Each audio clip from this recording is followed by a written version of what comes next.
I know you see a piece of metal sitting there, but believe me, it's necessary given what's happened the last couple of years, especially now. But we invested in a dump trailer for several reasons. The most important reason was having a driver to be able to get the materials we needed here on the farmstead, and most of those materials are compost and mulch primarily, and then comes gravel and assorted other little goods. But primarily we had a problem the last 2 years getting compost and topsoil delivered, and it's not your ordinary topsoil. This is garden variety topsoil, and that is very hard to get delivered in a timely fashion. So for that reason, we decided to invest in this, and this will help alleviate many problems that we have had. So it is a Iron Bull DBT16, I believe. It's a 14,000 pound capacity trailer, and don't think that as you can put 14,000 pounds within it, which you probably could. It's engineered and spec'd out to have a GVWR of 14,000. So if you know anything about that, that basically means whatever that sticker says at 14,000, that's what it is when it's hitting the ground. So that comes out on this trailer being about 5,000 pounds. That gives you about 10,000 pounds, or a little bit less than 10,000 pounds to put inside the walls of the trailer. So let's walk around it. I'll give you a little tour of what you can expect from an Iron Bull, which is actually manufactured by Norstar.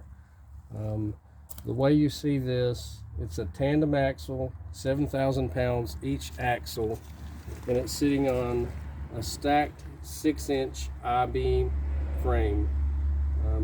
They've got a couple of different designs. We went with a stacked I-beam simply because it's 2 large sets of I-beams welded together, and that's just what I preferred.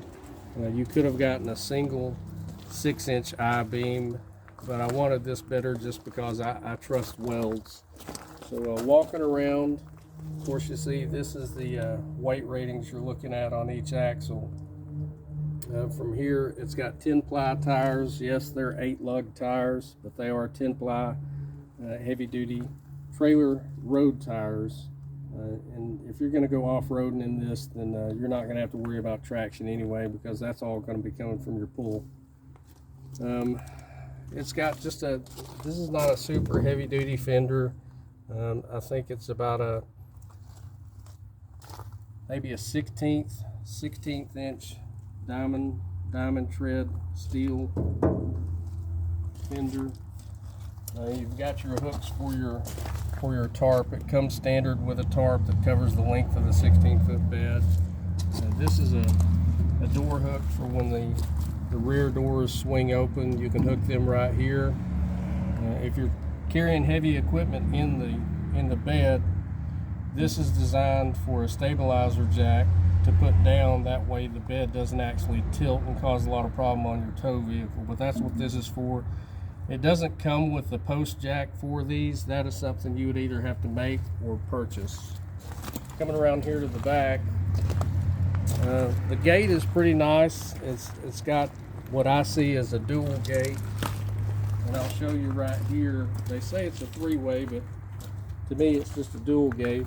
This is the spreader option, and so basically you can use it to spread your soil, your sand, or your gravel this way. And the other option you have is your swinging gate, which opens up more or less like a truck bed. And then, as you can see, we've got a bunch of lumber in the back of it. Down here on the bottom of it, this is your storage channel for your ramps right here, and I do have a ramp pulled out. It's a 5-foot ramp, and it's made out of structural channel. It's about 1.5 feet wide. It looks to be a pretty beefy ramp. Everything's welded on it pretty good. It's a decent ramp, I'm sure. It's probably a little long and narrow, but As long as you don't have a piece of equipment that's much over 5,000 pounds, I think it would probably be okay. If you go much higher than that, then it probably start to bend it. But as you can see right here, this is your storage channel for the ramps. We walk around here. I can show you one of the nice accessories on the trailer is they've got some pretty heavy duty D-rings on it right here. These are 5/8 of an inch D-rings. There's actually 4 of them on the inside of the bed, and they're all mounted on the bottom.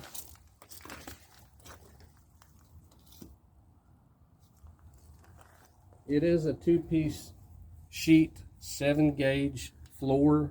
It's welded straight down the middle of it, but it is a 2-piece sheet. I believe they're 14-foot trailers have a 1-piece sheet in them. Why the 16-foot trailer comes with 2 pieces, I do not know.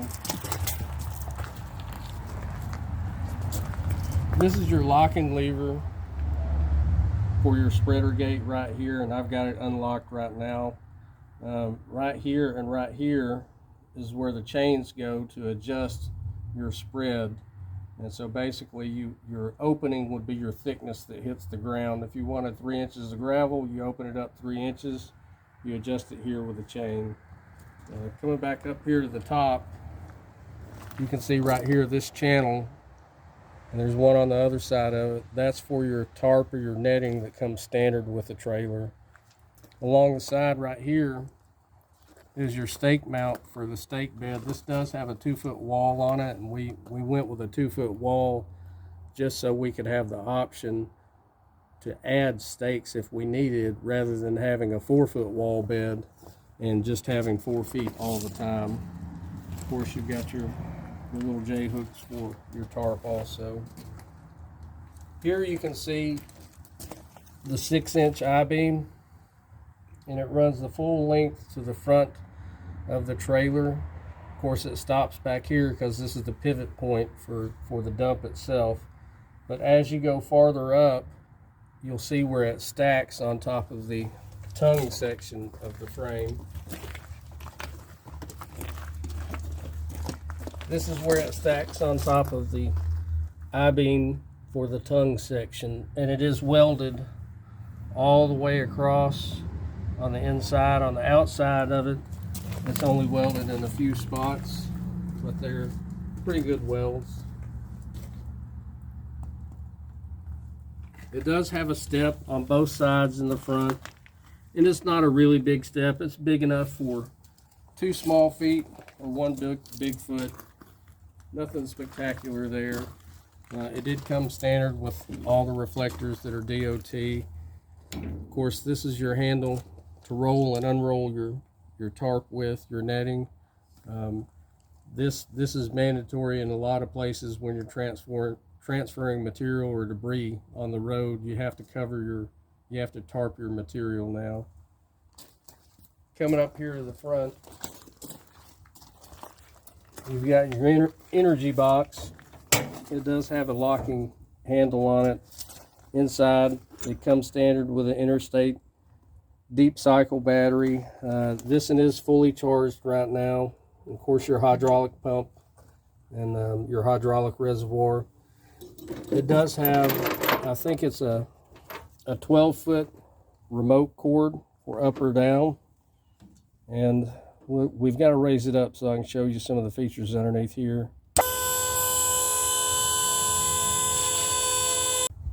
So what I want to show you here, we looked at several different trailers between Lamar and East Texas and Big Tex, P&T.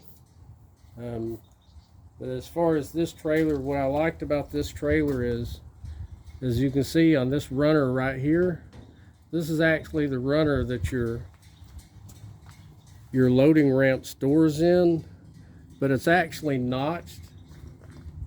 And if you follow me right here,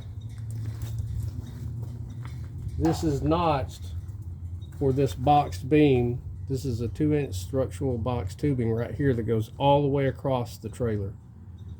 And they're 16 inches apart from the front to the back of the trailer. And this channel, basically the storage channel, is around this boxed beam. And out of all the trailers that we looked at, this is the only trailer that actually had channel that was one piece that went all the way across the trailer. Now they did have some that had channel that went front to back, which this doesn't have a large channel, but it does have this large channel right here that goes front to back, but I imagine it's not very thick. Well, I'll take that back. It appears to be about 1/4 of an inch. But this tubing that went side to side was very nice, and that would help with bowing, especially if you've got heavy equipment that you're carrying, or it would help to prevent bowing as the trailer got some use on it. But really did like the design of the bed to keep it to where it was nice and square. That was really nice. It's got your standard lift arm as the wood slides in the back of the bed. It's got your standard lift arm pretty much, what just about everything out there has. I think only the binky is a little bit larger than what the tubing is on this. But pretty much everything else here is standard when you look at the lift arm. You know, your I-beams here, your structural beams here, and the support for the bed frame there's a bunch of different designs for that. But compared to other trailers, the big difference was in the bed up here, and that reinforcement in the bed is what really sold us on this trailer here. Otherwise, it's pretty much normal down here. We've looked at several of them and finally decided to go with this, and it's not very expensive in the grand scheme of things. Of course, this year that made everything go up, but if you have to have it, you'll either pay for it by paying somebody else to deliver it, or you can pay for it yourself and you can get it delivered as soon as you can deliver it versus waiting on somebody else. But so that's where we're at. This is how we're going to handle our own topsoil, our own gravel, our own mulch. This is how we're going to do it from now on. And, unless we can't keep up with ourselves, we have no need to ask anybody else to do it for us anymore. So that's where we're at. If you're looking at something like this, give Ironbull, Norstar is the company that makes them, but this is an Ironbull trailer. Give them a shout out or a look at. Maybe consider them. We'll put a link in the description to their website. We bought this from a dealer, but you know, it's worth a look. If you know anything about welding, and you can appreciate a good weld job, really look at these folks right here.